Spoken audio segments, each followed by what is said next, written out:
as reviewed and examined by LWUA, declaring that by February, the city has less than 75% number of concessionaires.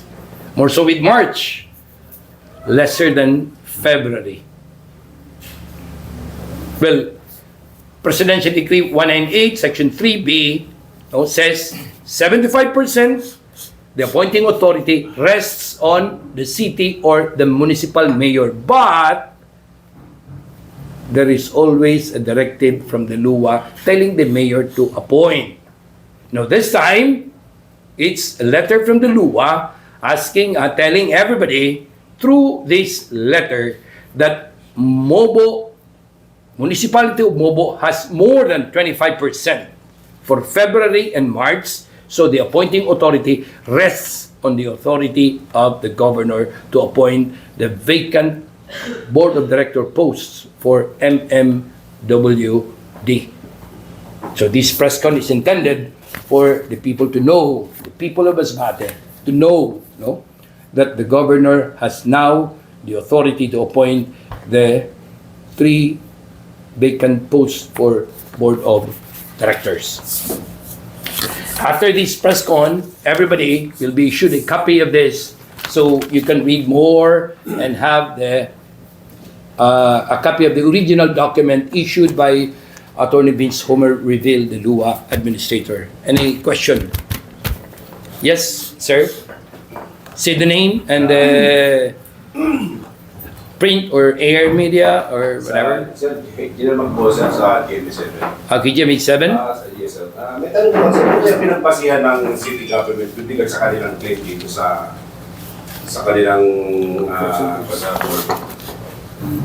What's the basis of the city government for claiming and appointing the 5 board of directors? Well, there's a presidential decree 198 and section 3B says if 75% or more concessionaires belong to the parameter of the city, to the city limits, they have the authority to appoint.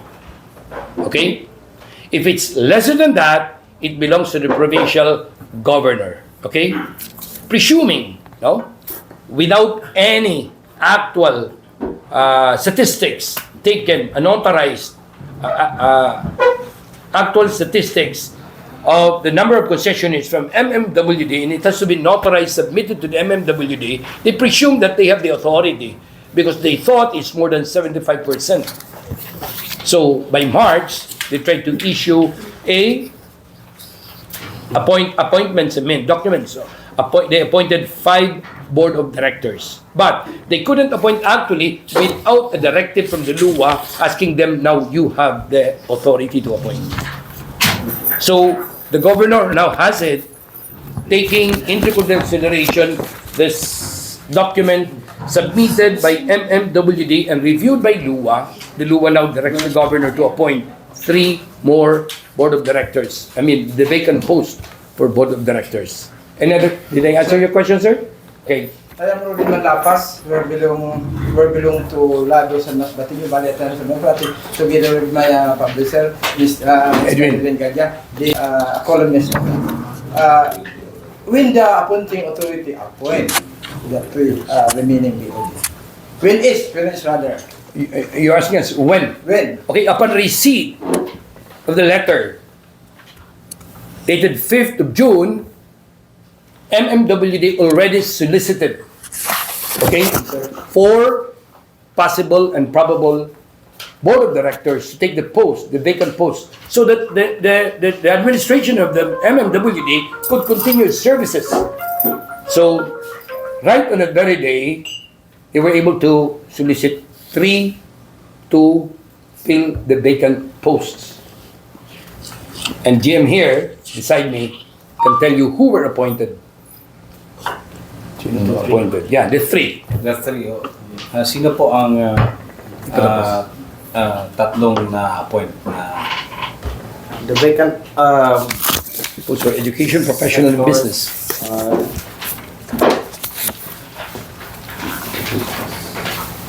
under business, education and professional. And the business sector, The newly appointed board of director is our Person. person, our and then in the education sector, it is attorney Kadim Balena, and in the professional sector, it is engineer Ibanez, Engineer Ibanez. So they were the two appointed, previously appointed. So now he will be reappointed. Did you answer the question? Okay, next. Next. Sir, Peter Corpus of Chronicle News and Public Affairs and at the same time the Municipal Information Officer of MIO. POD Corpus. Ang question ko lang sir, nag-cite ang Masbate City ng paragraph doon sa sinasabi. Yeah. Okay. PD 198. Is there any other political motive na kaya sila contest yun? Well, your question is about the city. Yes. What we're talking here is about the, the authority given by LWUA to appoint, and it's the provincial governor. No, When it comes to the city, we're not in a position to answer that because that's what they feel, that's what they motive or whatever. Okay? So there's Your question, I'm sorry. Your question is about the city, if they have the political motive. Well, I don't think we're in a position to answer the question. Okay. Sir, Yes, sir. Norman Tamar, British Star News. One more time, sorry. Norman Tamar. Okay, Norman Tamar. Is there a possibility na ma-reverse yung order ng luwa? If in case tumaas yung active service connection ng city? Well, I don't know. You know what? When you start answering the question that starts with what if, you'll end up with a question. But for now, we have this percentage less than 75 for the city, more than 25 for Mobo. Did I answer your question, sir? Yes? Yes, for info, isang hamok po na sir, tanong po, what will happen to that occupied position? The three board of directors are presently seated or occupied in the three positions. So what will happen to that if ever they are not stepped down Okay. in that position? Well, we couldn't say they wouldn't step down because the letter says they are not in order. So what will happen if It's in the second page, that's paragraph. The ones appointed by the city mayor are not in order. So also with the three appointed by the provincial governor are not in order. Upon receipt of this letter, the governor reappointed the two whom he appointed previously and appointed yours truly as one of the board of directors. That's why I'm here as a spokesperson of the water district. i-paper, makipagpusugan na hindi ko talaga ayaw nila bumunod? That's against the law. Thank you. Any more question? Kaya GM, I'm Robin Fuentes of the News. GM, what factor affects the decrease in mga active concessionaires and water district? And what factor affects ang pagtaas naman Stop reconnection. active concessionaires and Mobo? Regarding sa number of concessionaires sa Masbate City, well, dili siya nag-decrease. Ano po? Kasi ang to determine the active service connection, nakikita na napuputol, tapos ma-reconnect. So, ang bali, number of concessionaires, monthly, we cannot expect how many. Kasi hindi pa natin alam kung may putulan. Hindi pa natin alam kung may mapakonect. Now sa city, maintain siya, nadadagdag man siya gamay. Kasi from my previous interviews, the city is may board resolution before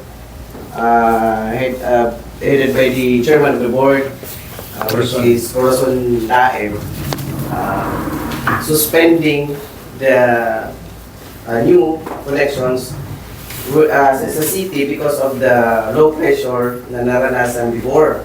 Ano po? That was 2022. Ano po? But in our new administration, nakita namin na may mga areas pa sa city na pwede pa May mga low pressure o mga low elevated areas, nagpapakunik lang kami dito. So ito mga hearsay dati, nalili kami, nagabaton din, nanupuli, hindi nagabaton. Nagabaton kami, kung pupansin ninyo, sa January, February, March, yung mga nataas na There's an increase of number of concessions. sa city, nagadagdag man siya. Ano po? Sa Mobo, nagdagdag ng sindamo ngayon. Ano po? Because, unang-una, ang pressure sa Mobo, lalo-lalo na natuloy ang source natin, makusog. Okay, ano?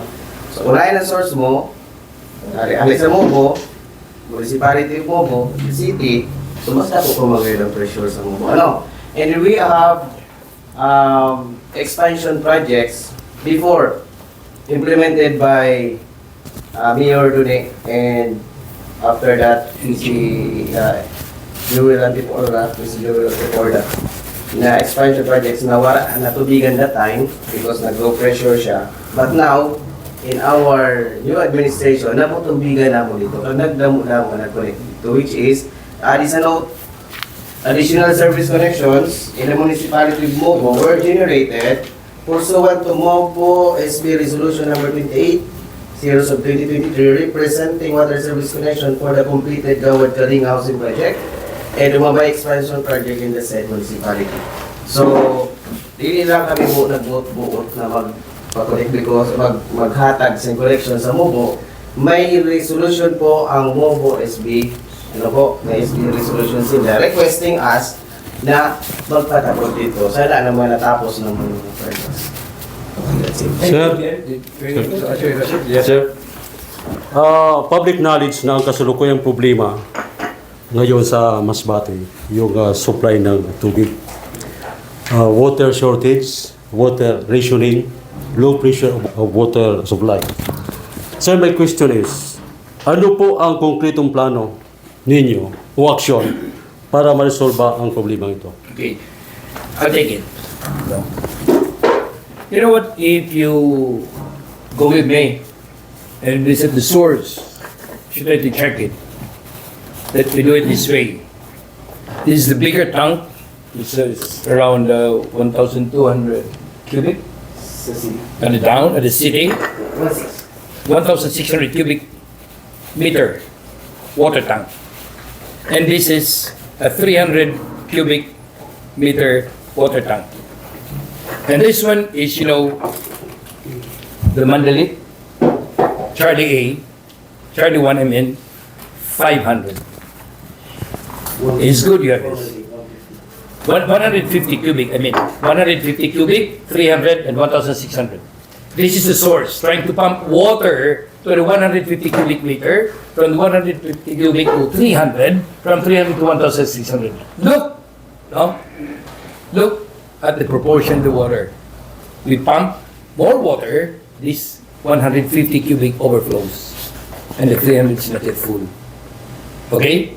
And from here, we move to 1,600. That is why, in the city of Masbate, we have a very low pressure of water. This is half filled, this is half filled, this one overflows. Your question is, what's our solution? With the administration of Engineer Bulon taking the post as the general manager, the governor invested money for a bigger tank in Charlie 1. What's the size? How many cubic meters? 600. Look, from 150 cubic to this time 600, a new one. But still, the 150 will take as a storage. We'll use the 600 to 300 to 1,600. Do you think, it will add up pressure to the city? Anybody can answer? Will it add up or not? This one is half filled at the present. But once this 600 cubic functions, the 300 will be full of water, no longer half filled. The 1,600 will be full of water, no longer half filled, and will add up pressure to answer the need of the concessionaires in the city for a clearer and better water. We're happy to have an engineer this time who is good in hydraulics to see the problem and the real issue why we couldn't give enough water to the city. And this is one of the main target of the governor. You know what? To bring water at the doorstep of every house and home in Mobo and in Masbate. If ever we could expand to other places because of this, then the governor wants it. You know what? If I remember it right, in mid-90s, when he had the slogan, water is life. This time, let's give life to the city and to Mobo with the help of the governor through the Office of the Water District. Follow-up question. We're just happy we have the engineer this time who is good in hydraulics to give us enough water as the city and the Mobo municipality needs the water. So it's the governor this time who has this new project for the Charlie 1. Okay, next question. Sir, ano po ba ang Good advertisement, sir. posibilidad na pwedeng gawin ng provincial government para mayayos ang supply ng tubig na lumalaki ang demand ng publiko? Ito na, yung Charlie 1. Ginagawa na natin ngayon. Okay? A bigger tank for the first tank, we call it Charlie 1, to supply the 300 and to supply the 1,600 cubic. Okay? No, you know what? Once we have this, once we make this functional through the aid of the governor and helping the water district, no, with GM, you know, for sure, we can give more water to more concessionaires. Follow up? Yeah, go on. Ano po ba ang karagdagang programa ng provincial government para mas mapabuti ang water facilities para sa aktibo na may deliver ang sufficienteng tubig sa Okay, Masbate? enough water. Okay. You know what? With this Charlie 1, with the 300 and 1,600, this is the first move. Once we have this, we're going to check, you know, the main lines. Then after that, we will try to calculate the pressure, how many PSI, the water enters our piping within the city limits, so we could add up more concessionaires and give us this. Next, not just that. You know what? Masbate is known for amoebiasis before. You're not from Masbate if you don't have amoeba. You know that? No? And the governor this time is very strict with MMWD to have the better purification and filtration of water. So if you notice before, with the previous administration of the previous GM, you know, we have this chocolate water in Masbate. Anybody who is a concessionaire of MMWD, is it a clear water now? Is it a clear water now? Answer me. Yes, yes. We'll give you more than that in the coming days. Did I answer your question, Mr. Bigwas? Thank you. Give us enough time. Because we're sure, no, with the new board of directors and the current GM, with the help of the governor, in due time, we give you the best water. Next question. Even kaya po para sa mas Yeah. page social media. And saan po, when this the 600 cubic meters be realized? When? Okay, it's ongoing right now. Ah, You know what? That's somewhere in Bandali, quite far. Bringing the materials in there, but you know what? We were able to make the base already. It's an uphill. Okay? But it's ongoing. Okay?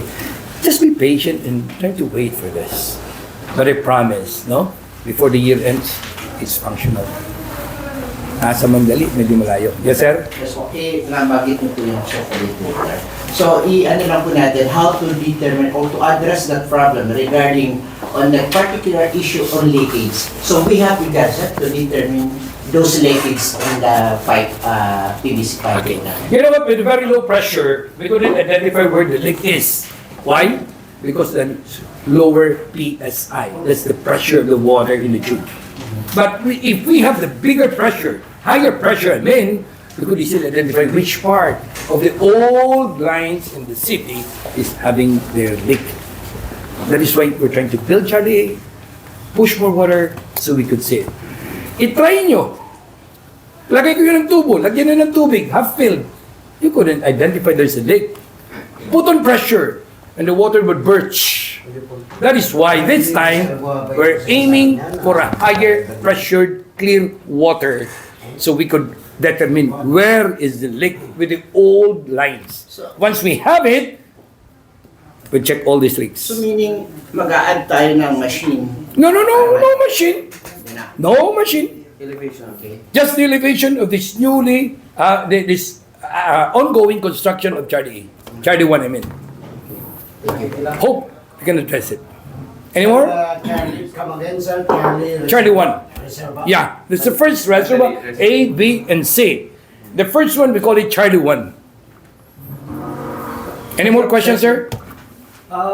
Yung ano po natin, yung tubig po natin ngayon, is it potable na or hindi pa? Hindi pa po. So, meaning to say, matagal na hindi yung, pa siya matagal na yung problema Apo. Okay, there was the previous question about the leaks. Even if we supply you with the potable water, with the leaks, it will be contaminated. I see. We couldn't identify where the leak is because of the very low pressure. That is why I think the board of director, Ma'am Corazon Daep, made a resolution to suspend new connections for the city because of this very low pressure. And we have the connection, but we couldn't supply them with water. Remember those words na akala namin water district, hangin district pala eh. Why? Air supply pala. Okay? So, this time we take the song from the air supply. Goodbye to that. We'll add up more pressure. Good. Yes, sir? Sir, mag-boss. Sir, may tanong ko lang, ano itong sinasabi ng ating mga kababayan dito sa Masbate na pagdating sa application na kumbaga hinihigpitan yung taga Masbate City, samantalang yung mga taga-Mobo ay maluwag ang sa application sa kanila. Okay?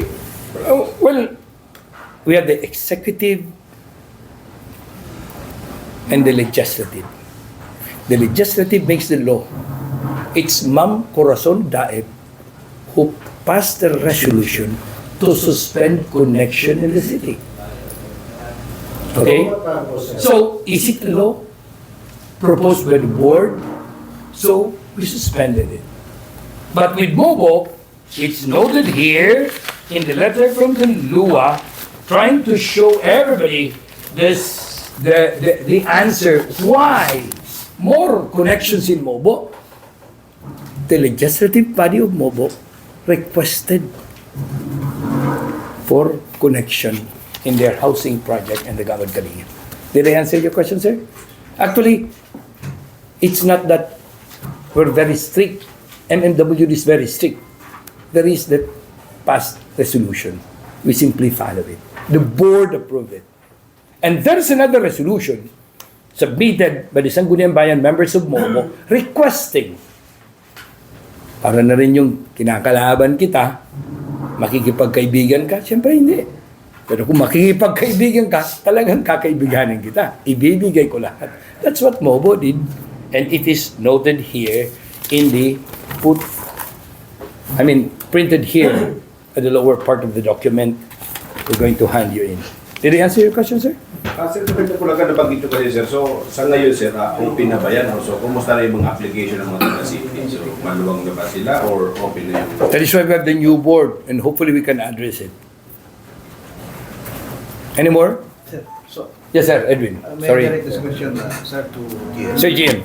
GM, I found in a report from Commission on Audit that the last administration of Billion report has that non-liquidated documents, a certain project which was not liquidated or Unliquidated. unliquidated, yes. Can we expect today on your new administration to let that circumstance be not be a practice in the new administration? Sir?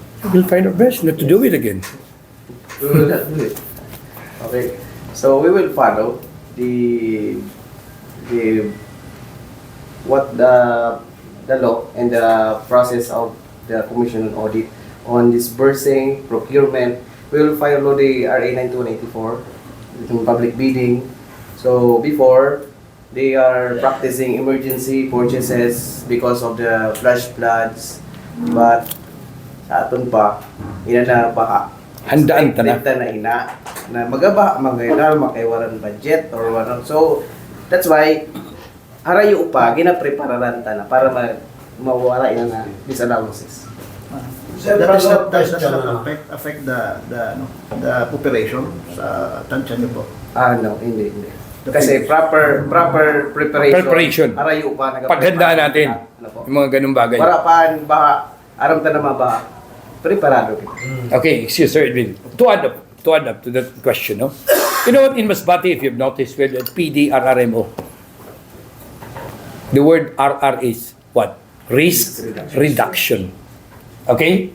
Why wait for a calamity to come before you prepare? Tama? The best this time is prevention, not a cure. So, what our GM is trying to tell us is, before dumating yung mga gantong bagay, calamity, baha or whatever, para magkaroon tayo ng mga emergency purchases or whatever, para hindi tayo ng COA, paghandaan na natin. Pag-usapan natin ng tama from the board to the operations of MMWD. Sir, I was saying na what happened in the report of COA is because of that emergency purchases. So walang Not just that, more of that. But the best thing now is, let's not talk of the past, it's over. Let's prepare for tomorrow and start it now. Did I answer your question, sir? Yes, sir. Help us, people from the press, to have it. Any more? Address to engineer. Nabanggit po natin yung emergency or paghandaan natin yung calamity. How about fire? May idadagdag po ba tayong mga fire hydrants? Kasi nawala na po yung ibang fire hydrants.